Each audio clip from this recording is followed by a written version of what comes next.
Hey guys, what's going on? It's Lefty from 643 Productions coming at you here with a Modern Warfare 3 Team Deathmatch gameplay commentary. This gameplay is part of the Quack Clan Revival Tour coming to a Team Deathmatch server near you. Today we visit the map Village, or not the map Village, the map Mission. Excuse me, and I use the KSG-12 with the Choco camo and the holographic sight. You guys may notice that I'm trying to kind of pseudo quickscope players or enemies when I am using the shotgun in this gameplay. That is because when you're using the sight or the optic attachments and trying to grind through those challenges, they say it's not just get so many kills with this attached to the weapon, it's you have to get this many kills looking through this attachment on your weapon. And so I have to try to look through, or at least make the game think, or get as far as I have to in the ADS animation so the game thinks, or at least counts my kills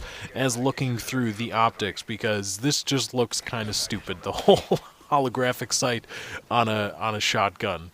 I don't really get it, because you're kind of spraying, and you kind of have an idea where the shotgun pellets are going to go, where the blast is going to go, and why do you really need optics? Like, oh man, I gotta count for bullet drop, pellet drop, oh my god. Although maybe in real life that's different, because shotguns, shotguns and riot shotguns and stuff like that have actual ranges in real life. I think the SPAS-12 has an effective range out to, I think, 100 meters or 200 meters or something like that. It's actually really long. That's what she said. But in this game they do not, and so optics are just an attachment to try to grind through. But I have to say this, after playing with shotguns and after seeing the title update and the patch that Infinity Ward dropped and buffed the shotguns, I have to say, yes, it's very nice. And I have to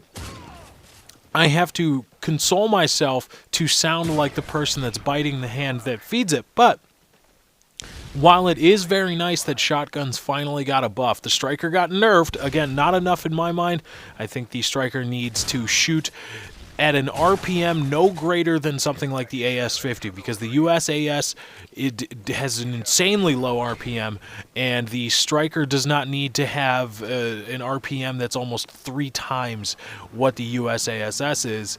It needs to have an RPM similar to the AS-50, in my mind. But while I think it's very nice, again, the KSG-12 got a pellet added to its shotgun shells, meaning it is now in the running for one of the most powerful pump-action shotguns in the game, and I would argue with the damage proficiency better than the Model 1887 in terms of damage and range. It has better damage, or maximum damage, i.e. effective damage, and it has a better range even without the range attachment. Add that on and it becomes akin to the range of the SPAS-12 in Modern Warfare 2. So I think it's in the running for the best pump action shotgun in the game. But here's the thing, I don't think it's enough, because now the SPAS-12 is a piece of shit. There's no reason to use the SPAS-12 for anything. It's awful. It didn't get an extra pellet. It didn't get a damage buff. It didn't get a range buff. It has nothing. It is beaten out wholeheartedly in every category by the KSG-12 now. There's no point to have the SPAS-12 in the game. And so I think there needs to be, while it's very nice that the SPAS-12 or the shotguns got this buff, i.e.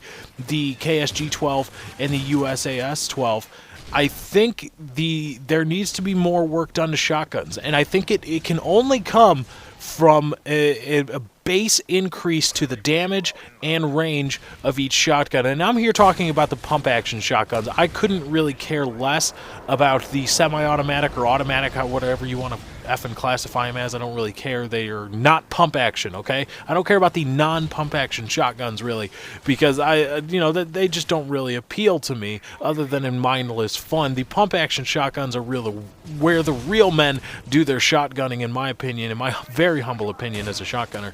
And so I think more needs to be done, and it can only come. They're close. Shotguns now are closer to balanced than they ever were since launch day in Modern Warfare 3.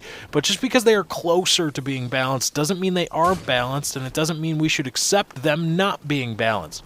I think there needs to be a baseline increase to range and damage for most pump-action shotguns. Maybe you can get away with leaving the Model 1887 alone. Maybe you can buff its damage a little bit because it would still have a range deficiency. But the SPAS needs a buff, and I think the KSG-12 again needs a buff in order to be closer, even closer to balanced than they already are. But anyway, guys, that's my time. I got to get out of here. Thank you for joining. I hope you enjoyed. Be sure to drop a like on this video if you did enjoy. I am out.